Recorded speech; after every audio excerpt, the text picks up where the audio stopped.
Hi guys, sorry to interrupt your viewing, but please subscribe to the channel and like this video. Thank you. I had a heart attack on a Wednesday afternoon, though at the time I thought it was just some stubborn indigestion from the meatloaf I'd microwaved from 3 nights ago. It tasted like cardboard and regret, and I remember joking to myself that this crap might actually kill me someday. Funny how the body sometimes tries to warn you, like an old dog that growls before it bites. One minute I was sitting on the couch, watching an old Western rerun, the kind with dusty boots and quiet revenge, and the next, I felt this pressure in my chest like a fist pushing through from the inside. It wasn't stabbing or sharp, it was heavy, like being slowly crushed under something invisible but massive. At first, I didn't want to make a fuss. That's always been my style. Push through, don't whine, don't call attention to yourself. But this time, I couldn't ignore it. My left arm went numb, and sweat poured down my back like someone had broken a pipe in my spine. I stumbled to the kitchen, maybe out of habit or maybe because I thought Lena, my wife, might be there. She wasn't. She was upstairs in her office, working late on some spreadsheet for a company I couldn't care less about. I called out her name once. No answer. Twice. Still nothing. By the time I called a third time, I was on the floor, my phone in my hand, fingers trembling like they belonged to someone else. I pressed 911 and somehow managed to say enough words to get help. The EMTs came fast. Bright lights, fast movements, clipped words. "Sir, can you breathe? Sir, stay with us." I wasn't answering much, just nodding, groaning, blinking through the pain like it might disappear if I just stared it down long enough. Lena finally came downstairs while they were wheeling me out. She didn't scream. She didn't run. She didn't even ask what happened. She walked up to the stretcher, leaned down so close I could smell her cucumber hand lotion, and whispered in my ear with a voice colder than the metal of the gurney. "Try not to die yet. I still need you to pay rent." Then she smiled. That tiny, sarcastic smirk she uses when she wants to remind you she's smarter than you. And then she turned around and walked back inside, like I'd just told her I was going to the store for milk. I wanted to laugh. I really did. Because it was so damn ridiculous, so absurd, like something out of a bad sitcom with a laugh track. But when I tried to laugh, the pain in my chest punched back so hard that I thought I might actually die from it. The doors of the ambulance closed, and all I could see was the back of my own eyelids. For a second, I wondered if that whisper was going to be the last thing I ever heard on this earth. In the hospital, there's a certain kind of silence at night. It's not peaceful. It's sterile. Artificial. The beeping of machines, the rustling of nurses' shoes, the quiet wheeze of someone older than you down the hall taking their last breaths. I lay there with tubes in my arms, a plastic mask strapped over my face, and a tightness in my chest that was starting to fade thanks to the meds. But the one thing that wouldn't fade was that line. "Still need you to pay rent." It echoed in my brain like a church bell that just wouldn't quit. I tried to tell myself it was a joke. That Lena has always had that dry, deadpan humor. That maybe in her own weird way, she was trying to lighten the moment. But the thing is, there wasn't even a hint of irony in her voice. There was no fear. No panic. No, "I love you." No, "Don't leave me." Just math. Bills. Rent. Like I was a tenant in my own damn marriage, and she was my silent landlord. 3 days I was in that place. Not one visit. Not one call. Not even a damn text. My nephew Jordan called me twice. My coworker Eddie, who I barely even talked to, sent me a stupid meme to cheer me up. But Lena? Nothing. Just radio silence from the woman who once swore, in front of family and God, that she'd love me in sickness and in health. When they finally wheeled me out, heart still ticking, barely but ticking, I felt like a ghost that hadn't figured out he'd died yet. The world outside was too bright, too fast, like it had moved on without me. Jordan picked me up because Lena said she had a client meeting. He didn't say much on the ride home, but I caught him glancing at me in the mirror a few times. Like he wanted to ask what the hell happened, but was afraid the answer would make him sadder. When I got home, the house smelled the same. That fake citrus cleaner she uses. The TV was still on in the living room, Paused on some home renovation show she binges when she's bored. My bag was already unpacked somehow. Sitting by the door. No welcome home. No dinner waiting. No smile. Just silence. And on the pillow, laid out neat like a goddamn gift, was the electric bill. Due in 4 days. No note. No heart. Just digits and dread. I sat on the edge of the bed and stared at it for a long while. The numbers blurred. I couldn't decide if it was anger or heartbreak that I was feeling more. Maybe it didn't matter. Maybe they're the same thing, just dressed in different clothes. And that's when it hit me. She wasn't joking. Not even a little bit. That whisper? That wasn't a joke. That was the truth. And once you hear the truth that raw, that ugly, you can't unhear it. You just wait. You wait until the pain goes away. And then you figure out what the hell you're going to do next. Coming home from the hospital wasn't what I'd imagined, though to be fair, I hadn't spent much time imagining anything during my 3-day stay with machines beeping and fluorescent lights flickering over my head like judgmental eyes. I'd thought maybe there'd be a note on the kitchen counter, a meal waiting in the oven, maybe even one of those dumb scented candles burning, something that would say, "Hey, I'm glad you didn't die." But when I stepped through that front door, there wasn't a sound except the soft hum of the refrigerator and the TV left on in the living room playing to no one. The place looked untouched, like it hadn't noticed I was gone. Lena came down the stairs a minute later with her phone in one hand and a glass of wine in the other. She paused when she saw me, like she wasn't sure how to react, like I was a surprise package delivered by mistake. She said, "Oh, they discharged you early?" I wanted to believe that question was rooted in concern, but her tone made it sound like an inconvenience. I nodded and said, "Yeah, I guess my heart decided to keep kicking around a little longer." She smiled the way people smile at funerals, just enough to seem polite. That night, she heated up some frozen lasagna. Didn't even take the time to cook pasta or toss a damn salad. She put my plate in front of me without a word and sat on the opposite side of the table with her phone still glowing in her hand. I tried to ask her about her day, about work, about anything really, but her answers were clipped and short, like she was trying to finish a quiz with a time limit.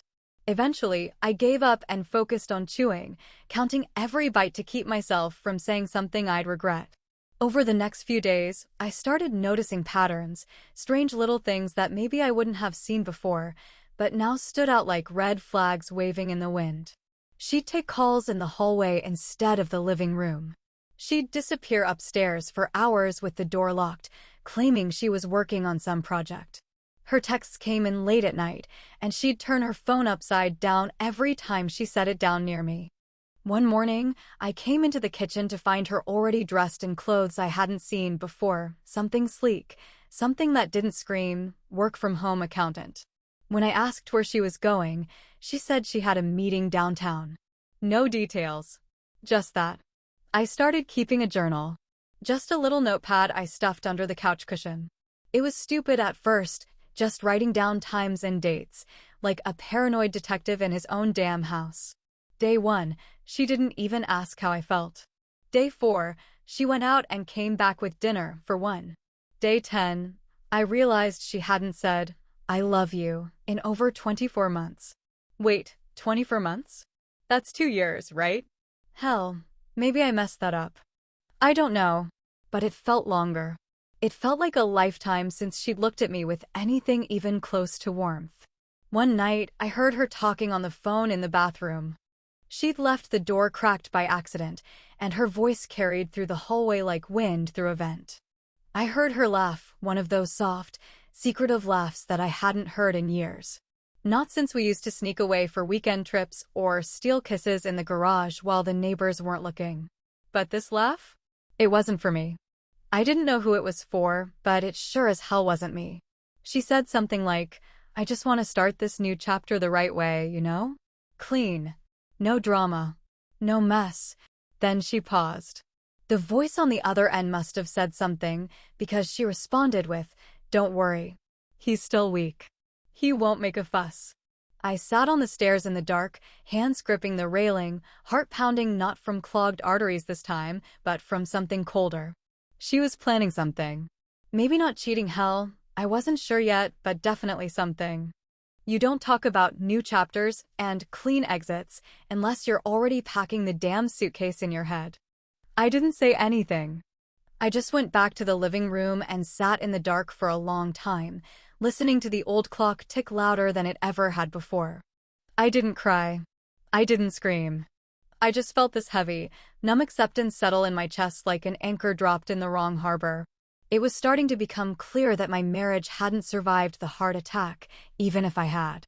Later that night, after she fell asleep, I heard the shower turn on. And that's when I did something I hadn't done in all our years together. I opened her laptop. My fingers hovered over the keyboard like they were trespassing on holy ground, but I didn't care. Not anymore. I wanted answers. I needed to see in black and white what I already suspected in my gut. The screen lit up.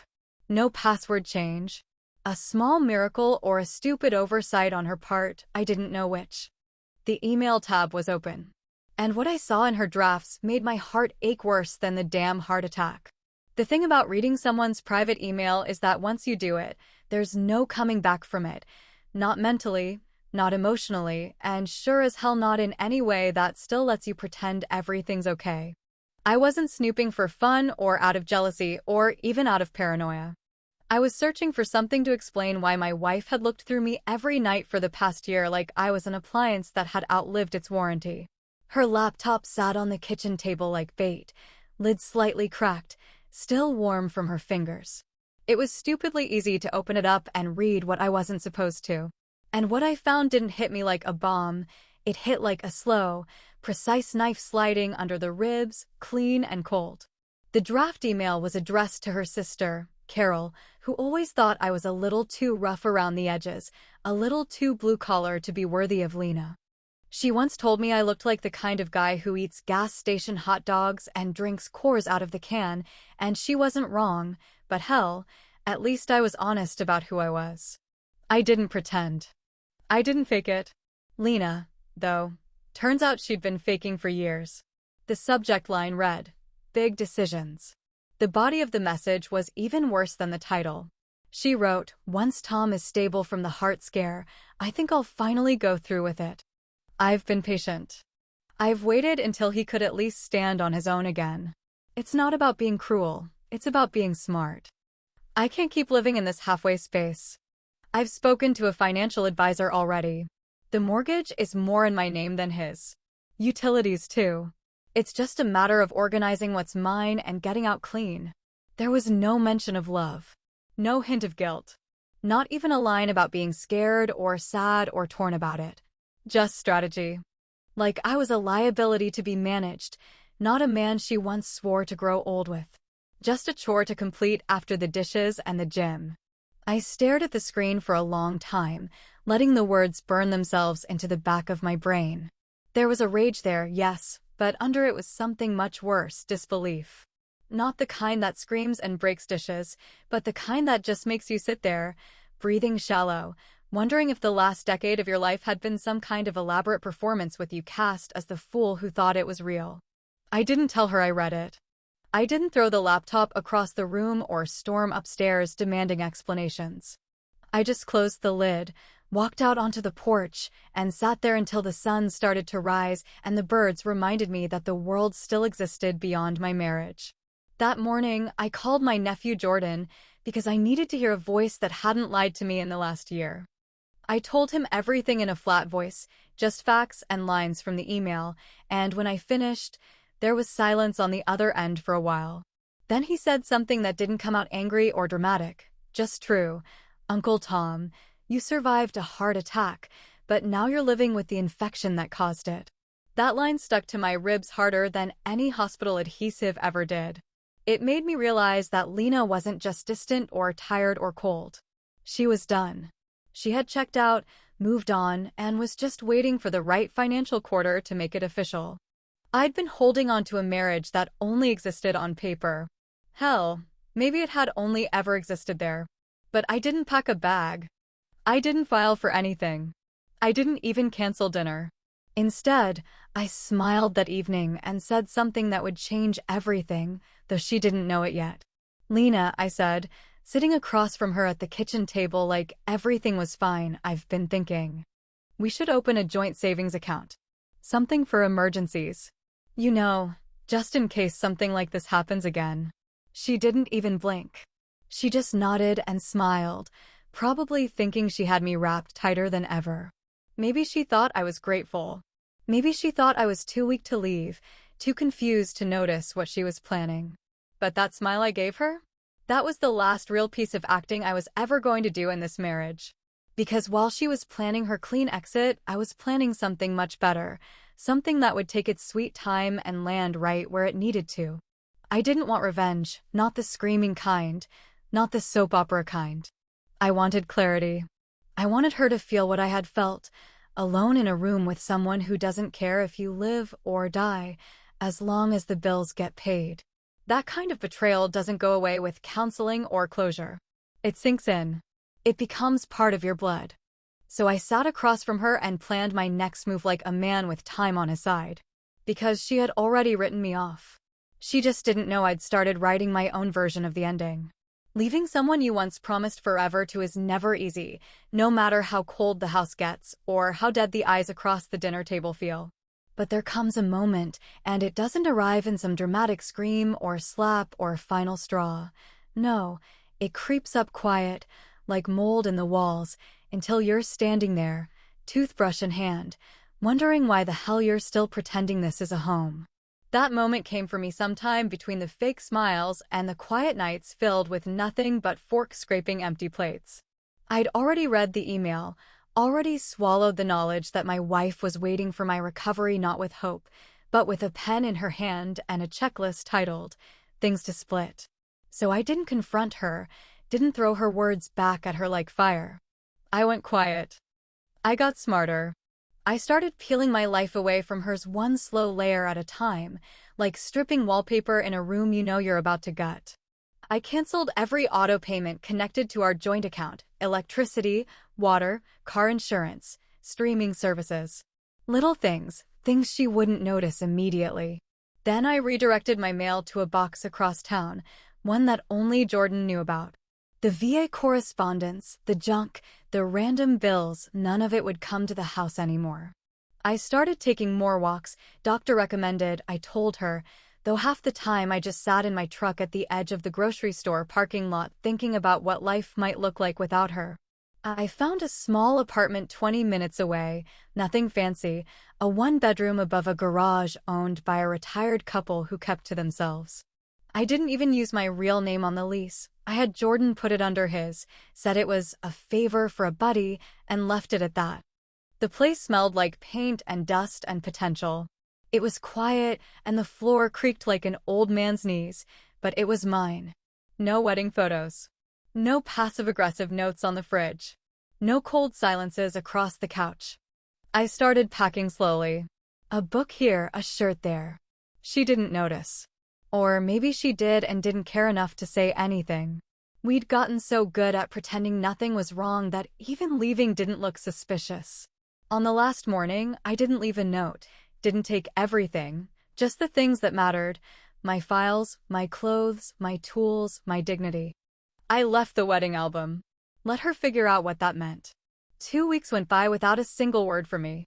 I expected rage, maybe, or tears. But all I got was silence. She didn't text, didn't call, didn't even ask Jordan if he'd heard from me. It was like I'd been a roommate who missed rent and she'd already started showing the room to someone new. And then I mailed her the bill. I'd taken one of the copies from the hospital, one with all the brutal numbers printed across the top, $97,213 and change. ICU stay, cardiac procedures, follow-ups, consultations, scans, prescriptions. I highlighted every line like a goddamn high school essay. Then I attached a bright yellow sticky note, just 5 words, written in my cleanest handwriting. Good luck. You'll need it. What she didn't know, what she'd probably never guess, was that the bill wasn't real. Not exactly, anyway. The VA had covered nearly all of it. I was responsible for maybe $200, if that. But the copy I sent looked real enough. It looked devastating. And to someone who'd already been making calculations about who gets what, That number must have felt like a freight train straight through her spreadsheet. 3 voicemails came in the first day, each one more frantic than the last. Tom, where are you? What is this? Then, Tom, we need to talk about this bill. This can't be real. Please call me. By the second day, it was 5. By the end of the week, she'd left 42 messages, and I could hear the panic seeping through the wires like smoke through a vent. She was unraveling. Not because she missed me. Not because she was suddenly struck with regret. But because she thought she might be stuck cleaning up the mess she'd tried so carefully to avoid. That's the thing about people like Lena. They don't fear heartbreak. They fear inconvenience. They don't cry over lost love. They cry over unplanned expenses. And for the first time in years, she didn't know what I was thinking. She didn't know where I was. She couldn't control the narrative. All she had was a number on a page and 5 cruel words staring back at her from a yellow square. I sat in my little apartment, the one that creaked and smelled like fresh paint, and I listened to those voicemails pile up until the sound of her voice felt like a distant echo from a life I no longer lived. I could have picked up. I could have answered her questions. I could have told her it was fake, that I just wanted to shake her out of her fantasy of a clean, painless exit. But I didn't. You know what I did? I turned off the ringer. There's a strange kind of quiet that comes after revenge, the kind that doesn't feel like victory or relief or even justice, but more like the empty hum of a refrigerator at 3 in the morning, a low, useless noise that reminds you you're still breathing, even if you aren't entirely sure why. The apartment above the garage had no curtains yet, just blinds that rattled in the breeze when the windows were cracked, and every time the wind crept through the old frame, I found myself staring at the phone on the kitchen counter like it was going to tell me something I hadn't already figured out. It hadn't rung in 2 days, but the voicemail count blinked on the screen like a steady, digital heartbeat, 42, 43, now 44. I'd thought that sending the bill would feel satisfying, like slamming the door on a chapter that had dragged on too long. I thought she'd scream, maybe threaten lawyers, maybe even throw a fit loud enough to make me chuckle. But what I didn't expect, what I hadn't prepared for, was how damn quiet it was after. No daily arguments, no passive-aggressive comments about the trash or the thermostat, no sound of her heels clacking down the hallway like a metronome of disinterest. Just the walls and the hum and the space I had finally carved for myself, clean, quiet, and cold as hell. Jordan dropped by the apartment one evening with 2 greasy bags of Chinese takeout, and that look on his face like he knew I needed company, but also knew better than to ask for permission to be there. We didn't talk much at first. We chewed, watched a baseball game neither of us really cared about, and let the background noise fill the gaps where real words were supposed to go. But halfway through his second beer, he leaned forward and said it, soft and low like he was offering a confession rather than advice. "You know, Uncle Tom," he said, not looking at me, just swirling the neck of his bottle in his fingers, "you survived something a lot of people don't. But now you're out here living like you're already dead. You left her, yeah. You proved your point. But are you trying to move on, or just trying to make sure she feels as empty as you do?" I didn't answer him. Not because I didn't have something to say, but because I wasn't sure yet which version of me was going to win out. The one that still wanted to be a man of principle, or the one that wanted her to suffer just long enough to admit she was wrong. That night, when Jordan left and the door clicked shut behind him, I sat on the edge of the bed in the dark and let the silence stretch out like a rubber band pulled too tight. The blinking light on the phone kept going 45, 46, 47, and finally, I gave in. I didn't answer the call, not yet, but I listened to one of the voicemails, the most recent one. And for the first time since I'd left, her voice didn't sound polished or calculated. It sounded wrecked. She was crying, not the dramatic sobs of someone trying to perform grief, but those small, choked-back noises people make when the mask finally slips. "Tom," she said, voice thick with whatever was finally catching up to her, "I wasn't trying to be cruel, I swear to God. I was scared. I didn't know how to handle it, how to feel it. You scared me so bad when you collapsed, and I didn't know what to do. I didn't want to lose you, but I also didn't know how to reach you anymore. I know I made it about money, and that's not love, I know that now. I don't know how to fix it. Please. I sat there a long time after it ended, phone still in my hand, screen still lit up like it was waiting for me to make the next move. The room felt too small and too large at once. And all I could think was that line I'd been chewing on for weeks, ever since I first read her email to her sister. What's worse, getting cheated on, or being treated like a checkbook with a heartbeat? People cheat for all kinds of reasons, most of them stupid and selfish and cowardly, but at least in those moments, there's passion twisted, yes, but human. But when someone decides to stay with you, sleep next to you, eat your food, and watch your life fall apart in slow motion just because you still pay the damn water bill, that's a colder kind of betrayal. That's a kind of emotional murder that doesn't leave bruises, only doubt. Maybe she was scared. Maybe she was selfish. Maybe she was both, and maybe that's what made it worse, that I could hear the pain in her voice and still not be sure if it meant anything anymore. I wasn't perfect. I'd ignored signs. I'd made excuses. I'd let the small cold things slide because I thought they weren't deal breakers. But over time, they had stacked up into a wall so high I couldn't see the version of us that used to laugh in bed at midnight, whispering dreams and stupid jokes into the dark. Now there was just this. A phone, a blinking light, and a man sitting in a borrowed apartment with nothing but space, and the ghosts of what he thought his life was supposed to be. My finger hovered over the screen, thumb ready to press the little green circle that would let her voice back in, would give her a chance to say something real, or maybe say goodbye. I stood there, heart steady now, no alarms or monitors, no one waiting to whisper cold things at my lowest moment. Just me. Just the truth. I told you I smiled through the pain and lived. What I didn't tell you was I'm still deciding if I want to live with what's left.